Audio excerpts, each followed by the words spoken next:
অনেকেই মনে করে যে ফিক্স হলে ইন্ডিয়াতে অনলাইন লার্নিংয়ের রিভলিউশন এনেছে, কিন্তু অনেকে এটা জানে না যে কিছু বছর আগে পর্যন্ত এই এডটেক ইন্ডাস্ট্রিতে এমন একটা কোম্পানি ছিল যে তার সামনে ফিক্স হলেকে নগণ্য মনে হবে। বর্তমান ফিক্স হলে ভ্যালুয়েশন হচ্ছে $3 বিলিয়ন, আর এর ভ্যালুয়েশন ছিল $22 বিলিয়ন। আর এখন স্টুডেন্টদের মধ্যে ফিক্স হলে কিনা কি ক্রেজ, এর চেয়েও বহুগুণ বেশি ক্রেজ ছিল। ইভেন প্যারেন্টসদের মধ্যেও কিন্তু একটা আলাদা ক্রেজ ছিল, এবং এটাই ছিল ইন্ডিয়া এবং ওয়ার্ল্ডের একমাত্র কোম্পানি যে ফার্স্ট টাইম এডটেক ইউনিকর্ন হয়েছিল। মার্ক জুকারবার্গ, ব্ল্যাকরক এবং সিকোয়ার মতো বড় বড় ইনভেস্টর এই কোম্পানিতে ইনভেস্ট করেছিল। Lionel Messi, Shahrukh Khan, PV সিন্ধু এবং নীরজ চোপড়ার মতো বড় বড় পাবলিক ফিগার এর ব্র্যান্ড অ্যাম্বাসেডর ছিল। ইন্ডিয়ান ক্রিকেট টিম ইভেন 2022 সালে ফিফা ওয়ার্ল্ড কাপ পর্যন্ত এই কোম্পানি স্পন্সর করেছিল, এবং এটি হচ্ছে নান আদার দেন বাইজুস। কিন্তু আজ 90% স্টুডেন্ট এই কোম্পানির হয়তো নামও শুনেনি। ইভেন এডটেক কোম্পানি, এডটেক ফিল্ডের ফার্স্ট ইউনিকর্ন আজ এডটেক ফিল্ডে ইরিলিভেন্ট হয়ে গেছে। এবার এইখানে একটা সবচেয়ে বড় কোশ্চেন হচ্ছে যে বাইজুসের সাথে কী এমন হয়ে গেল যে $22 বিলিয়ন এত বড় এম্পায়ার কিছু বছরের মধ্যে ধূলিসাৎ হয়ে গেল। তো আজকের এই ভিডিওতে আমরা এটা নিয়েই আলোচনা করব। তো শুরু করা যাক। বাইজুসের ডাউনফলটা ভালোভাবে বুঝতে হলে কিন্তু বাইজুসের শুরুটা জানা ভীষণ জরুরি। বাইজু রবীন্দ্রন পেশাতে একজন ইঞ্জিনিয়ার ছিল, এবং ওর ম্যাথ ভীষণ ভালো লাগতো। এবং এই রবীন্দ্রনের বন্ধুরা যারা ক্যাটের প্রিপারেশন নিচ্ছিল, ওরা কিন্তু প্রায় রবীন্দ্রনের পাশে আসতো বিভিন্ন রকম ম্যাথের ডাউট নিয়ে, এবং রবীন্দ্রনও কিন্তু ওদেরকে কিন্তু সাহায্য করতো। এবং রবীন্দ্রন কিউরিওসিটি বেসিসে কিন্তু ও কিন্তু ক্যাটের ফর্ম ফিল আপ করে, এবং ওই বছরও টপও করে, কিন্তু ও কোনো আইআইএমে কিন্তু অ্যাডমিশন নেয়নি। তারপরের বছর আবারও ক্যাটের ফর্ম ফিল আপ করে, এবং তারপরের বছর আবারও টপ করে। এরপর থেকে সবাই ওকে ক্যাট টপার হিসাবে কিন্তু জানতে থাকে, এবং হাজার হাজার স্টুডেন্ট কিন্তু ওর পাশে পড়ার একটা কোচিংয়ের কিন্তু আর্জি জানায়। এর ফলে ও কিন্তু 2007 সালে প্রথম কিন্তু অফলাইন ক্যাটের প্রিপারেশনের জন্য কিন্তু কোচিং লঞ্চ করে, এবং ওটা কিন্তু ওর কিন্তু পড়ানোর স্টাইল এবং ওর কিন্তু কনসেপচুয়াল লার্নিং অনেকের ভালো লাগতে থাকে, এবং আরও হাজার হাজার স্টুডেন্ট কিন্তু ওর পাশে পড়ার আর্জি জানায়। যার ফলে ও কিন্তু 2009 সালে প্রথম অনলাইন ক্যাট প্রিপারেশনের জন্য কিন্তু কোচিং লঞ্চ করে, এবং সেটা কিন্তু ভীষণভাবে ফেমাস হয়, এবং লক্ষ লক্ষ হাজার হাজার থেকে শুরু করে ওটা লক্ষ লক্ষ স্টুডেন্টের মধ্যে কিন্তু ছড়িয়ে পড়ে। এবং এই গ্রোথ দেখে 2011 সালে অফিসিয়ালি রবীন্দ্রন বাইজুস লঞ্চ করে, এবং এই বাইজুস যে লঞ্চ করে সেটা কিন্তু ক্যাটের সঙ্গে সঙ্গে কিন্তু অন্যান্য কম্পিটিটিভ এক্সামেরও কিন্তু প্রিপারেশনের জন্য কিন্তু অনলাইনে কিন্তু কোচিং দিতে থাকে। এটাও কিন্তু ভীষণভাবে ফেমাস হতে থাকে, এবং যার ফলে ও 2015 সালে first officially Byju's app launch করে, আর এটা ছিল স্কুল স্টুডেন্টের জন্য। এবং ও কী করতো, এই অ্যাপের সঙ্গে সঙ্গে কিন্তু ও কিন্তু প্রিলোডেড এসডি কার্ড এবং প্রিলোডেড ট্যাবলেট কিন্তু বিক্রি করতো। আর এই ক্ষেত্রে কিন্তু ও কিন্তু একটা ভীষণ একটা স্মার্ট কিন্তু মার্কেটিং স্ট্র্যাটেজি কিন্তু ও অ্যাপ্লাই করেছিল। ও কী করতো, ইন্ডিয়াতে যে সমস্ত ট্রাস্টেড যে সমস্ত সেলিব্রিটিরা ছিল ওদেরকে দিয়েও কিন্তু ও অ্যাড করাতো, যেমন শাহরুখ খান, তার সঙ্গে সঙ্গে নীরজ চোপড়া, পিভি সিন্ধু, এরকম বড় বড় ট্রাস্টেড যে সমস্ত পাবলিক ফিগার ছিল ওদের দিয়ে কিন্তু ও অ্যাড করতো, এবং ওই সমস্ত অ্যাড দেখে কিন্তু প্যারেন্টসরা কিন্তু ওই বাইজুস অ্যাপ কিন্তু ইনস্টল করে নিত এবং লগ ইনও করে নিত। এরপর কী করতো, এরপর ওই সেলস টিম থেকে কিন্তু বাইজুসের সেলস টিম থেকে কিন্তু ওই সমস্ত প্যারেন্টসদের কিন্তু ফোন করা হতো, এবং ওদেরকে একটা কাউন্সেলিং সেশন কিন্তু বুক করে নিত। এরপরে কী হতো, ওই কাউন্সেলিং সেশন বুক করার পর বাইজুসের সেলস টিম থেকে একজন আসতো ওই প্যারেন্টসের ঘরে, দিয়ে স্টুডেন্টের সামনে একটা কিন্তু লাইভ ডেমো দেখাতো। কী করতো, ওরা এসে স্টুডেন্টকে প্রথম জিজ্ঞাসা করতো যে তুমি কি হতে চাও। তো সাধারণত সব ছেলে যেমন বলে, ইন্ডিয়ান সমস্ত ছেলে যেমন বলে যে আমি ডাক্তার, ইঞ্জিনিয়ার বা টিচার হতে চাই বা উকিল, এরকম বিভিন্ন রকম বলতে থাকে। তো এরপর ও কিন্তু ওই স্টুডেন্টকে কিন্তু কিছু বেসিক এবং কনফিউজিং কিন্তু একটু কোশ্চেন করতে থাকে, যে সমস্ত কোশ্চেন জানে যে স্টুডেন্ট অ্যান্সার দিতে পারবে না। তো যখনই ওই সমস্ত কোশ্চেন করতো, স্বাভাবিক ওই স্টুডেন্ট অ্যান্সার দিতে পারতো না। এরপর কী করতো, এরপর কী করতো, ওই রবীন্দ্রনাথের প্রি রেকর্ডেড কিছু ক্লাস ওই স্টুডেন্টকে দেখাতো, এবং ওই ভিডিওগুলো দেখার পর স্টুডেন্টকে সেম কোশ্চেন যখন আবার জিজ্ঞাসা করতো ওই সেলসম্যান, তো তখন কিন্তু সেই সমস্ত স্টুডেন্ট কিন্তু এর অ্যান্সার দিয়ে দিতে পারতো। এরপর কিন্তু এই সমস্ত সেলসম্যান প্যারেন্টসদের বলতো, আপনার ছেলে তো ডাক্তার বা ইঞ্জিনিয়ার হতে চায়, কিন্তু এই সমস্ত যদি সাধারণ কোশ্চেনও যদি অ্যান্সার দিতে না পারে, তাহলে এই কম্পিটিটিভ ওয়ার্ল্ডে কী করেও সাকসেসফুল হতে পারবে। এর ফলে কিন্তু এইটা শোনার পর কিন্তু স্বাভাবিক সমস্ত প্যারেন্টসের কিন্তু মাথায় একটা কিন্তু ইনসিকিউরিটি এবং ফিয়ার কিন্তু আসে, যে তাহলে আমার ছেলে মনে হয় পিছিয়ে যাচ্ছে, আমার ছেলে মনে হয় কিছু পারবে না। তারপরও কী করে, ওই সেলসম্যান সঙ্গে সঙ্গে কিন্তু বাইজুসের একটা অফার দেওয়া শুরু করে দেয়। কী বলে যে স্টুডেন্ট দেখো, এই যে ভিডিওটা দেখলো, প্রথমে কিন্তু আপনার ছেলে এই অ্যান্সার দিতে পারছিল না, ভিডিওটা দেখার পর কিন্তু ও কিছু শিখতে পারলো বলেই কিন্তু ও অ্যান্সারটা দিতে পারলো। আর ও প্যারেন্টসও দেখছে যে চোখের সামনে ছেলের ইমপ্রুভমেন্ট হচ্ছে। আর তার সঙ্গে সঙ্গে কিন্তু নো ডাউটলি কিন্তু বাইজুসের কিন্তু কোর্সগুলো কিন্তু যথেষ্ট কোয়ালিটিটিভ ছিল, অর্থাৎ যথেষ্ট কোয়ালিটি কন্টেন্ট কিন্তু প্রোভাইড করতো। এবং তার সঙ্গে সঙ্গে প্যারেন্ট তো চোখের সামনে যখন ইমপ্রুভমেন্ট দেখতে পেলো তখন কিন্তু সঙ্গে সঙ্গে কিন্তু ওই সমস্ত প্যারেন্ট কিন্তু ওই সমস্ত কোর্সে এনরোল করে নিত। এবং এই টেকনিকটা এতটাই এফিশিয়েন্ট এবং এতটাই ভালো ছিল যে, এবং এতটাই কার্যকরী ছিল যে 10 জনের মধ্যে 9 জন এই কোর্সে কিন্তু এনরোলমেন্ট করে নিত। কেননা তার সঙ্গে সঙ্গে কিন্তু যেহেতু সেলসম্যান বাড়িতে এসে যেহেতু পুরো ডেমো দেখাচ্ছে, তো একটা প্যারেন্টসরা একটা কনফিডেন্সও পেত আর একটা অ্যাকাউন্টেবিলিটিও পেত। তাই কিন্তু 99% স্টুডেন্ট প্যারেন্টস কিন্তু এই কোর্সে এনরোলমেন্ট করে নিত। এর সাকসেস রেট এতটাই বেশি ছিল যে এই বাইজুস কিন্তু বাইজুসের গ্রোথ কিন্তু ভীষণভাবে হাই হয় এবং এতটাই স্পিডিলি গ্রো করতে থাকে যে 2018 সালে ইন্ডিয়া তথা ওয়ার্ল্ডের ফার্স্ট এডটেক ইউনিকর্ন হয়ে যায়। শুধু ইন্ডিয়া না, ওয়ার্ল্ডের একমাত্র প্রথম এডটেক কোম্পানি হয় যে ফার্স্ট টাইম ইউনিকর্ন হয়। 2018 সালে ফার্স্ট টাইম এডটেক ইউনিকর্ন হওয়ার পরে 2 বছরের মাথায় কিন্তু কোভিড আসার আগে পর্যন্ত, অর্থাৎ মার্চ 2020 সালে বাইজুসের ভ্যালুয়েশন হয়ে যায় $8 বিলিয়ন। অর্থাৎ বাইজুস একদম পিকে ছিল, অর্থাৎ বাইজুস কিন্তু একটা আলাদা গ্রোথ লেভেল নিয়ে কিন্তু এগোচ্ছিল। তারপর শুরু হয় লকডাউন, এরপর বাইজুসের একদম ভাগ্যই খুলে যায়।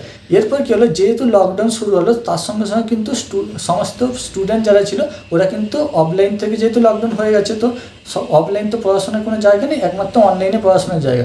তো এক্ষেত্রে বাইজুসও কী করে, প্রথম কিছুদিন কিন্তু বাইজুস কিন্তু ফ্রি করে দেয়, সবার জন্য ফ্রি। তো এর ফলে কিন্তু লক্ষ লক্ষ স্টুডেন্ট কিন্তু বাইজুসে এনরোলমেন্ট করতে থাকে এবং এটা কিন্তু ইনভেস্টারদের চোখে পড়ে যে বাইজুস কিন্তু ভীষণভাবে গ্রো করছে। এর ফলে কী হলো, বড় বড় গ্লোবাল এবং তার সঙ্গে সঙ্গে ইন্ডিয়ান ইনভেস্টার যেমন সিকোয়া, ব্ল্যাক রক, কাতার ইনভেস্টমেন্ট অথরিটি, তার সঙ্গে সঙ্গে হচ্ছে global tiger, even mark Zuckerberg পর্যন্ত ইনভেস্ট করেছিল। বাইজুস হচ্ছে ফার্স্ট এশিয়ান কোম্পানি যেখানে মার্ক জুকারবার্গ ইনভেস্ট করেছিল। এতটা পরিমাণ বাইজুস ফেমাসিটি পেয়ে যায়। তো এরপর বাইজুস কিন্তু লক্ষ লক্ষ কোটি কোটি টাকা কিন্তু ইনভেস্টমেন্ট পেতে থাকে। এর ফলে ও কী করে, ওর তো যেহেতু আর এখন কোনো টাকার কোনো সমস্যাই ছিল না, যে কারণে ফান্ডিং কোটি কোটি টাকা যেহেতু ফান্ডিং পাচ্ছে, এর ফলে এরপর থেকে ও কী করা শুরু করলো, ও কিন্তু ওর কম্পিটিটিভ যে সমস্ত অ্যাপ আছে বা এই সমস্ত এডটেক ইন্ডাস্ট্রিতে যে সমস্ত অ্যাপ গ্রো করছে ওই সমস্ত অ্যাপদের কিন্তু অ্যাকোয়ার করতে শুরু করে। যেমন ফেমাস কিছু অ্যাপ হচ্ছে White Hat Junior, Epic, Toppr, even coaching giant আকাশকেও কিন্তু $1 বিলিয়ন দিয়ে কিনে নেয়। এবং তার সঙ্গে সঙ্গে ও কিন্তু প্রায় 10-11খানা কিন্তু এডটেক কোম্পানি কিন্তু অ্যাকোয়ার করে নেয়। এবং তার সঙ্গে সঙ্গে কিন্তু কিছু ইউএস কোম্পানিও কিন্তু ও অ্যাকোয়ার করে নেয়। এবং রবীন্দ্র ধওয়ানের ভিশন কিন্তু একদম ক্লিয়ার ছিল যে ও শুধু ইন্ডিয়ার মধ্যে সীমাবদ্ধ থাকবে না, ও কিন্তু গোটা ওয়ার্ল্ড ওয়াইড কিন্তু এই বাইজুসটাকে নিয়ে যাবে। তাই কিন্তু এই সমস্ত অ্যাপের মধ্যে কিন্তু এই 10-11টা অ্যাপের মধ্যে কিন্তু কিছু ইউএস অ্যাপও কিন্তু লার্নিং অ্যাপও কিন্তু ও অ্যাকোয়ার করে নেয়। এবং এই সমস্ত অ্যাপকে গ্রো করার জন্য কিন্তু ও কিন্তু ইউএসের ব্যাংক থেকে কিন্তু $1.2 বিলিয়ন পর্যন্ত লোনও নিয়ে নেয়, যাতে এই সমস্ত অ্যাপকে গ্লোবাল লেভেলে নিয়ে যেতে পারে। অর্থাৎ বাইজুস শুধু ইন্ডিয়ার মধ্যে সীমাবদ্ধ থাকবে না, একদম গ্লোবাল লেভেলে নিয়ে যেতে পারে। এটাকে প্রমোট করার জন্য কিন্তু ইভেন ও 2022 সালের ফিফা ওয়ার্ল্ড কাপকে পর্যন্ত স্পন্সার করে, যাতে গোটা ওয়ার্ল্ডের মধ্যে বাইজুসটা যাতে সবার পাশে ওয়েল নোন হয়ে যায় বা এবং সবাই যাতে জানে। ইভেন গ্লোবাল ব্র্যান্ড অ্যাম্বাসেডর রাখে লিওনেল মেসিকে পর্যন্ত, মানে এতটা এগ্রেসিভলি বাইজুস গ্রো করছিল। এমনকি রবীন্দ্রনের ইচ্ছে ছিল যে বাইজুসকে ইউএসএ স্টক মার্কেটে লিস্ট করবে। এবং বাইজুস এতটাই ফেমাস হয়ে যায় যে 2022 সালে বাইজুসের ভ্যালুয়েশন চলে যায় $22 বিলিয়ন এবং ওয়ার্ল্ডের মোস্ট এক্সপেন্সিভ এডটেক ইউনিকর্ন হয়ে যায়। প্রথম এডটেক ইউনিকর্ন তো হয়েছিল, তার সঙ্গে সঙ্গে কিন্তু মোস্ট এক্সপেন্সিভ এডটেক কোম্পানিও হয়ে যায়। এবং এতটাই বড় হয়ে গেছিলো যে লোকে বলতো যে too big to fail. But Byju's এটা ভুলে গেছিলো যে the higher you climb the harder you fall. তারপর বাইজুসের সঙ্গে যেটা হলো, তার জন্য কিন্তু বাইজুস একদমই প্রস্তুত ছিল না। আসল সমস্যা শুরু হয় 2022 সালের সেপ্টেম্বর মাসে, যখন বাইজুস FY21 যখন রেজাল্ট ডিক্লেয়ার করে। আর ওই রেজাল্টে যে সমস্ত তথ্য উঠে এসেছিলো ওইটা একদমই শকিং ছিল। বাইজুসের রেভিনিউ ছিল 2280 কোটি টাকা, আর বাইজুসের লস ছিল 4588 কোটি টাকা। অর্থাৎ রেভিনিউ দ্বিগুণ কিন্তু লস ছিল। এর ফলে বাইজুস এরপরে একটা বোল্ড স্টেপ নেয়। বাইজুস এরপরে কী করে, ও কিন্তু ও সেলস টিমকে কিন্তু আননেসেসারি কিন্তু বিভিন্ন রকম প্রেশার দিতে থাকে এবং আনরিয়েলিস্টিক ওদের সেলস টিমদের কিন্তু টার্গেট দিতে থাকে এবং ইভেন হুমকিও দিতে থাকে যে এই যদি সেলস টার্গেট যদি ফুলফিল না হয় তাহলে কিন্তু জব থেকে ফায়ারও করে দেওয়া হবে। যার ফলে কী হলো, সেলস টিম কিন্তু প্যারেন্টসদের কিন্তু কল করে কিন্তু বিভিন্ন রকম মিস ইনফরমেশন দিতে থাকে এবং তার সঙ্গে কিন্তু ওদের প্যারেন্টসদের কিন্তু ডিস্টার্ব করতে থাকে এবং তার সঙ্গে সঙ্গে কিন্তু বিভিন্ন রকম স্টুডেন্টদের ফিউচার নিয়ে ব্ল্যাকমেল করতে থাকে। এবং কেননা ওদের একটাই লক্ষ্য ছিল যে বেশি বেশি কোর্স বিক্রি করতে হবে যাতে আমি আমার চাকরিটা টিকিয়ে রাখতে পারি, যেহেতু ওপর মহল থেকে চাপ আসছে। এর ফলে কী হলো, উল্টে বিপরীত হলো যে প্যারেন্টসরা কিন্তু যে পরিমাণ বাইজুসকে ট্রাস্ট করতো সেটা কিন্তু লুজ হতে থাকে। ইভেন তুমি যদি গুগলে গিয়ে যদি সার্চ করো স্ক্যামস অফ বাইজুস, তাহলে তুমি হাজার হাজার কিন্তু ইনসিডেন্ট পেয়ে যাবে এরকম। আর এই রেপুটেশন খারাপের ফলে কিন্তু বাইজুসের সেলস কিন্তু ভীষণভাবে ড্রপ হয়েছিল।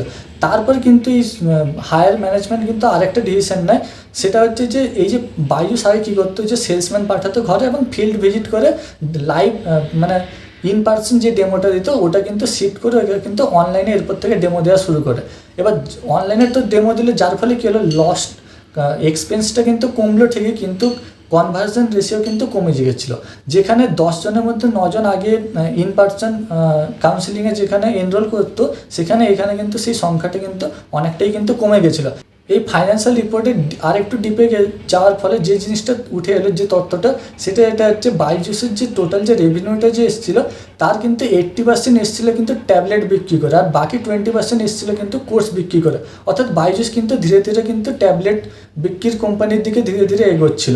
এবং তার সঙ্গে সঙ্গে আরেকটা প্যারালালি যে জিনিসটা হচ্ছিলো সেটা হচ্ছে যে বাইজুস যে 10-11খানার যে অ্যাপ যে অ্যাকোয়ার করেছিল, বাইজুসের তো লস হচ্ছিলো, তার সঙ্গে সঙ্গে এই সমস্ত যে সমস্ত অ্যাপগুলোকে অ্যাকোয়ার করেছিল সেইগুলোও কিন্তু লস করছিল। অর্থাৎ 10-12টা কোম্পানি মিলে কিন্তু একটা বড় পরিমাণ কিন্তু লস করছিল। শুধু আকাশ ইনস্টিটিউট ছেড়ে কিন্তু বাকি কিন্তু সবাই কিন্তু লস করছিল। অর্থাৎ কম্বাইনলি কিন্তু লসের পরিমাণ ভীষণভাবে বাড়তে থাকে এবং এটা কিন্তু ইনভেস্টারদের চোখে পড়ে এবং ইনভেস্টারদের মধ্যেও কিন্তু একটা প্যানিক সিচুয়েশন সৃষ্টি হয় এবং ওরা কিন্তু ধীরে ধীরে আর ফান্ডিং দেওয়া, বাইজুসকে কিন্তু ফান্ডিং দেওয়া কিন্তু বন্ধ করে দেয় এবং তার সঙ্গে সঙ্গে ফান্ডিং কিন্তু উইথড্র করা শুরু করে যায়।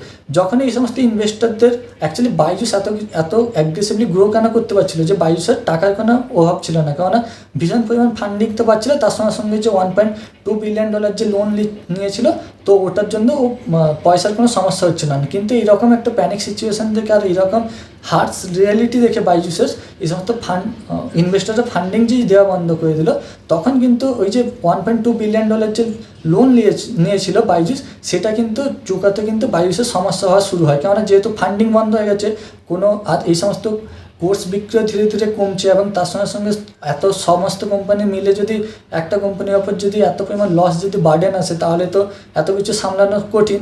তাই কিন্তু বাইজুস যে ওই $1.2 বিলিয়ন যে লোন নিয়েছিল, ওটা কিন্তু ও ইন্টারেস্ট কিন্তু দিতে কিন্তু পারছিল না, যার ফলে কিন্তু ওই ব্যাংক কিন্তু বাইজুসের ওপর কিন্তু কেসও করে এবং তার সঙ্গে সঙ্গে কিন্তু এই যে বিসিসিআইকে যে অর্থাৎ ইন্ডিয়ান ক্রিকেট টিমকে যে ও যে স্পন্সার করেছিল সেখানেও কিন্তু ডিউ রাখে, অর্থাৎ ওই যে স্পন্সারশিপের যে ফুল টাকা ওটা কিন্তু মেটাতে পারেনি এবং যার ফলে কিন্তু বিসিসিআইও কিন্তু বাইজুসের ওপর কিন্তু অ্যাকশন নিয়েছিল এবং তার সঙ্গে সঙ্গে ইডিও কিন্তু বাইজুসের ওপর কিন্তু ফ্যামা ভায়োলেশনের ওপর কিন্তু চার্জশিট করে, যার ফলে কিন্তু বাইজুসের ওপর যে মানুষের যে ট্রাস্ট ছিল, যে লয়ালিটি ছিল, সেটা কিন্তু ধীরে ধীরে ব্রেক হতে থাকে।